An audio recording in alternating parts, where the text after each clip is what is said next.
Paying like a local? Not quite yet. It's a top priority for Chinese authorities as they ramp up efforts to attract more international visitors after the numbers nosedived during the COVID time. However, a big hurdle has been the country's advanced electronic payment system. As the Chinese society turns rapidly cashless, newcomers have found it hard to enjoy their stay to the full had they not prepared to adapt to a new scenario. To solve the problem, China has taken a series of measures, including boosting the acceptance of overseas bank cards in venues where foreign visitors may frequent. On March the 14th, the People's Bank of China, which is the central bank, published a bilingual step-by-step guide to payment services in China. How effective have these measures been in enhancing the payment experience for inbound travelers? What further improvements could be made? I'm pleased to be joined here in the studio by Sean Callebs, a seasoned CGTN colleague from Washington, D.C., my colleague, and he has just been visiting Beijing after a hiatus of 5 years. 5 years, five long years. Well, welcome to the studio here in Beijing, Sean. Good to have you back again. So last time you were here was 2019? Yes. And before the pandemic and before everything turned cashless.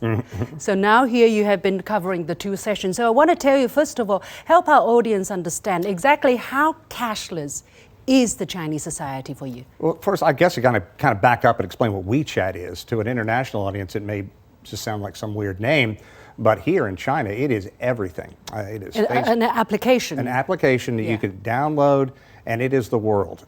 People communicate, they can send pictures back and forth, but it's really an effective way to do business and also work. If instead of emails, it's much quicker, sometimes much more efficient. You can get instant reply back and forth. But one thing I saw in 2019 with a certain degree of envy, my colleagues here in China were able to embrace a cashless society. So I had to look at it from the outside first. And back then, the bikes were just becoming popular. The shared bikes. The shared bikes that you see all across the street. And so many other nations now have those as well. Yeah. And so my producer one day took us out and I was like, what did you just do there? Because it was just showing the scanning mechanism within WeChat, and that's how she paid to rent the bikes for us. And then she explained, we're moving toward a cashless society. There's some restaurants that no longer take cash. Some don't even take credit cards. Everybody is moving toward this, but you can't do it. And I was like, wow, why can't I do it? And there were certain restrictions. You had to have a Chinese bank account, I think was the big one that kept me. Once I heard that, I just, that was a deal breaker. So I just stopped at that point. Yeah. But things have changed. Yeah. So that was 2019. And now, because of the COVID, because of the quarantine measures, so we meanwhile advanced very much among ourselves how to get it easier to pay. We don't take cash. I mean, I haven't touched cash for a long time. So now you're visiting again. How cashless has the Chinese society become? Almost completely. I mean, almost completely. The only time I saw cash, there was a guy in a store and a guy asked him to break 100 yuan. And he opened up the drawer, and rather than have them all stacked in there neatly like the 100, they were just thrown in the door. And so he took them out and broke the bill for the individual. But when I came, there were promises, once you get here, we will be able to help you and connect you and make it so you can have this wonderful new thing. And I thought, it's not going to work. It's not going to work. There's going to be some hiccup somewhere along the way. And it was incredibly easy. And when you ask, to what degree is there a cashless society? I haven't touched cash. I haven't gone to an ATM, nothing. So what did you have to do? Because you already have the WeChat application installed. You signed up, you registered years ago. So that's out of the way. But with the WeChat in place, how easy or how complicated was it to associate an international credit card or debit card to your WeChat account so that you can start going around? It's very intuitive. Now, the way I did it, it may not be the way everyone does it, because I had a colleague with me and it came up in Mandarin.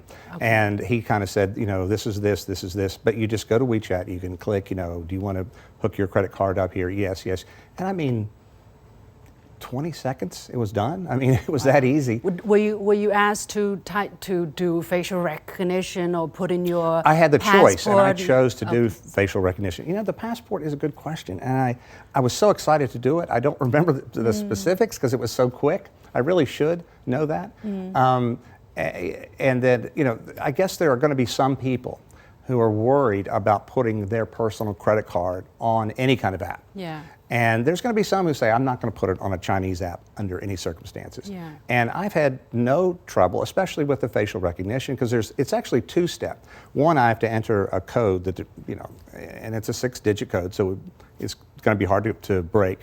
And that's been easy enough. And then the facial recognition. And to me, that allows this measure of, okay, I'm going to be all right. But I've been using it every day for 2 weeks and no hiccups. I've checked with my bank several times to make sure everything's gone fine. But I've had no pushback from the U.S. and it's been seamless here. And I've had a few occasions, I was telling you, I'll go to buy something and they'll say, Alipay, you know, whatever. And I was like, no, I have WeChat. And they say, WeChat?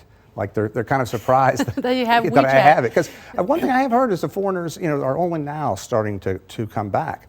And I think this is one mechanism that is going to make it easier, because clearly there's this push to have more visitors, have more people get an education here, and more people travel. And it's certainly the welcoming mat.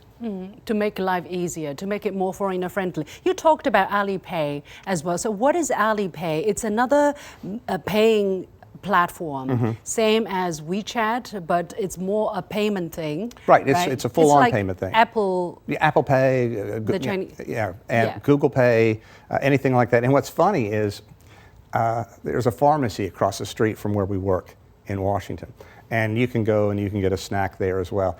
And on their device where you check out, put your credit card. No, you know, you still have to use the credit card. No app or anything like that. Alipay comes up.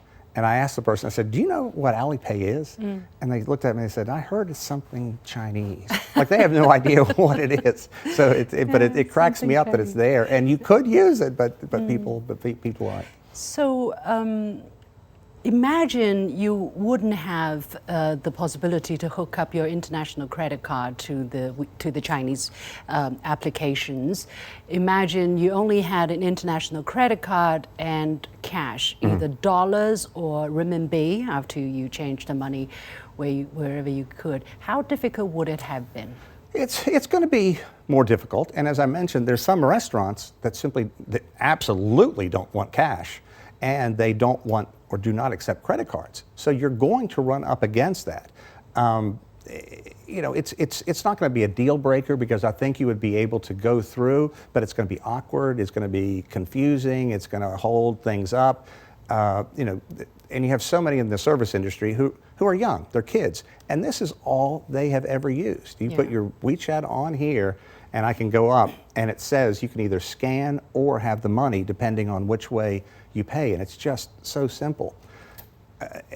You know, to me, it makes 100% sense to move in this direction. And I don't know to what degree they're doing it in the U.S. or in Europe, but you know, it's working here and it's working well. And what I really like is they are embracing foreigners, and they want to make it easier for people to come here, and that's what's important. Yeah, so definitely that's the direction to go. There have been a lot of discussions about how to make it easier. They're talking about, you know, setting up counters at the airport or making people accept more POS machines, because for a very short period of time, I remember maybe 20 years ago or something, Chinese people started to use credit cards, but that never became a popular way of consumption. I mean, you probably know, we just never got used to using credit card. We kind of bypassed the stage of credit card and went straight to this cashless thing.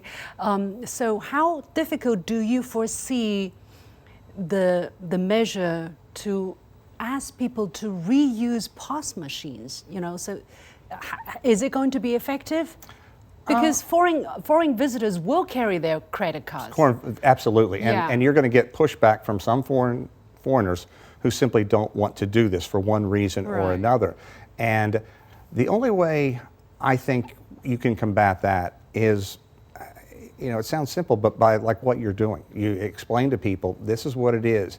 And there are going to be people who raise concerns and have questions and just show how it works, how easy it works. There are fail-safe measures in here. Contact your bank before you come overseas. You know, if you feel that uncomfortable about it. And I'm pretty sure your bank would say, look, we've had people use it and it's flawless. And I really think that's the key, because China clearly wants more foreign investment. They want people to come here and they want people to feel at home.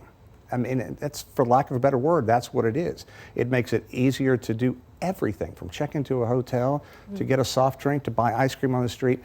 This isn't probably something everybody wants broadcast, but I've been told that the indigent, people who beg, you can give them money on WeChat. I have not seen that at all here, but people have told me that's how common it is here. Yeah. So basically, you're saying for the foreign visitors who are coming here, they would probably need to do homework.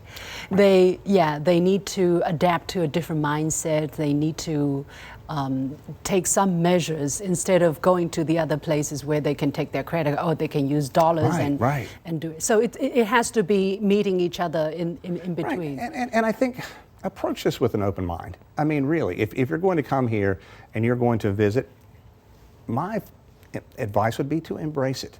And then you're going to be ushered in, for lack of a better term. You're going to get beyond the velvet rope. You know, if you're operating the way everybody else does in this country, there is this level of acceptance that comes much more quickly. You know, when people see that I have this, they're like, oh good, I'm not worried about having to deal with this guy. Is he going to give me cash? Is he going to give me his credit card? Do you speak Chinese?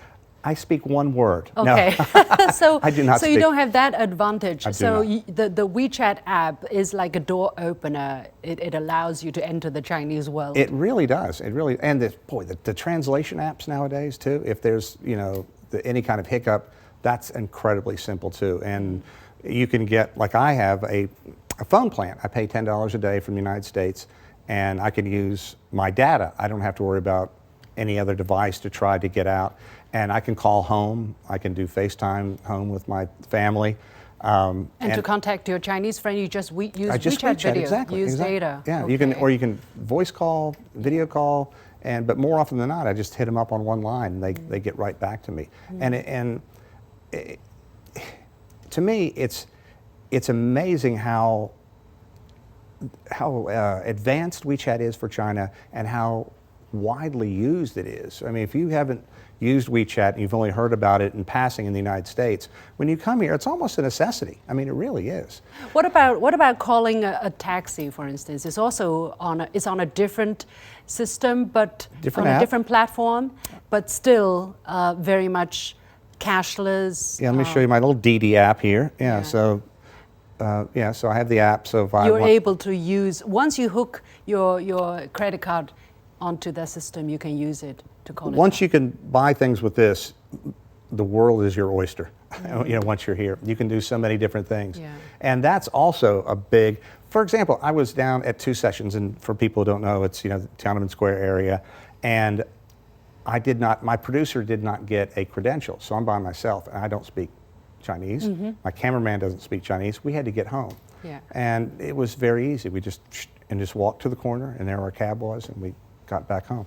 I would say 5 years ago, there would have been a certain degree of panic, like, oh God, how do I get home now? It's a long walk. Okay, so for the ordinary people who are curious about China but who are not sure about how big the hassle would be, they would have to enter the Chinese world via the platforms you talk about, WeChat being probably the most important. Sure, absolutely. And putting your credit card on there. Putting your credit and card. I think the biggest thing is we have to get over this demonizing of the two nations. And when you come here, I mean, I've been embraced by everybody. And that's one thing. Governments may have issues, but I think every person I've met since I've been here has been very open, very warm, wants to find out where you're from, what are you doing here, have you been here before, do you speak Chinese? Yes, yes, yes, no. And you have been using WeChat for how long? For like? Oh gosh, maybe 2014, 2013 maybe. Yeah, I mean, when I first learned of it, I could not scan. I would be calling the camera people up. Let me scan you. Let me be your friend. You know, because it was just so cool to be, you know, to hook up. So the first step is to have your mind open and give it a try. And to register on WeChat you still need some kind of guidance or some kind of, you know, you need a friend, for instance, to recommend you. But once you get over that step, it seems that... See, I didn't know that because it's been so long since I signed up. Yeah. I forgot about it. But it's also being facilitated to make it easier. Anyway, that's the direction we're looking at. That's the future we're looking at. Thank you so much, Sean Callebs, for sharing with us your experience. Absolutely, my pleasure. Thank you. Thank you.